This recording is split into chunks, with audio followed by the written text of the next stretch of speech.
Politics లో AP CM Chandrababu తీరే వేరు. పరిపాలనలోనే కాదు, మంత్రుల పనితీరు విషయంలోనూ ఆయన మార్క్ కనిపించాల్సిందే. అందుకే తాజాగా మినిస్టర్స్ ప్రోగ్రెస్ పై రిపోర్ట్ కోరారు. లాస్ట్ ఇయర్ జులై నుంచి డిసెంబర్ వరకు మంత్రులంతా కూడా తమ తమ శాఖలకు సంబంధించిన వివిధ కార్యక్రమాలు, వాటి స్టేటస్ అన్నింటిపైన నివేదిక కోరారు బాబు. ఆ నివేదికలు వచ్చిన తర్వాత తమ దగ్గరున్న ఇన్ఫోతో సరిచూసుకుని ర్యాంకులు ఇస్తారట.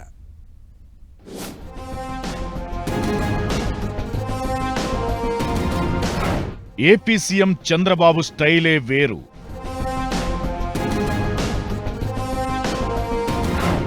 ఓవైపు అడ్మినిస్ట్రేషన్, మరోవైపు మినిస్టర్స్ ప్రోగ్రెస్ పై ఫోకస్. ఎన్డీఏ కూటమిలోని మంత్రుల పనితీరుపైన చంద్రబాబు నివేదికలు సిద్ధమవుతున్నాయి. నిఘా వర్గాలతో పాటుగా అందుబాటులో ఉన్న మార్గాల ద్వారా చంద్రబాబు ఎప్పటికప్పుడు క్షేత్రస్థాయి సమాచారం తెప్పించుకుంటున్నారు. తన కేబినెట్లోని మంత్రులకు వారి సామర్థ్యం ఆధారంగా ర్యాంకులు ఖరారు చేస్తున్నారు. ఈ క్రమంలోనే తాజాగా ఆదేశాలు వెళ్లాయి.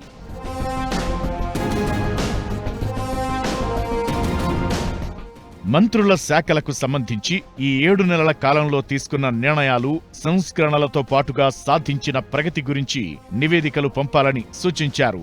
అధికారంలోకొచ్చిన తరువాత జూలై నుంచి డిసెంబర్ వరకు ఈ నివేదికలు ఇవ్వాలని ఆదేశించారు. మంత్రిగా శాఖల్లో తీసుకున్న నిర్ణయాలతో పాటుగా ఇన్ఛార్జ్ మంత్రులుగా అక్కడ ఎలాంటి ప్రభావం చూపించారనే కోణంలో నివేదికలు సేకరిస్తున్నారు. ప్రభుత్వంలో పాత్ర, శాఖల నిర్వహణ, పార్టీ వ్యవహారాల్లో మంత్రుల పనితీరుపైన నివేదికల కోసం 6 ఫార్మాట్లను ఖరారు చేశారు. కీలక నిర్ణయాలు ఈ నివేదికల ద్వారా మంత్రుల నుంచి వచ్చిన నివేదికలు తమ వద్ద ఉన్న సమాచారంతో పోల్చి చూస్తారని చెబుతున్నారు. ఒకవేళ మంత్రులు ఒకటి కాకుండా ఎక్కువ శాఖలు నిర్వహిస్తుంటే శాఖల వారీగా విడివిడి సమాచారం కూడా చంద్రబాబు కోరారు. ఇలా వచ్చే సమాచారం ఆధారంగానే చంద్రబాబు రేటింగ్ ఇవ్వబోతున్నారు.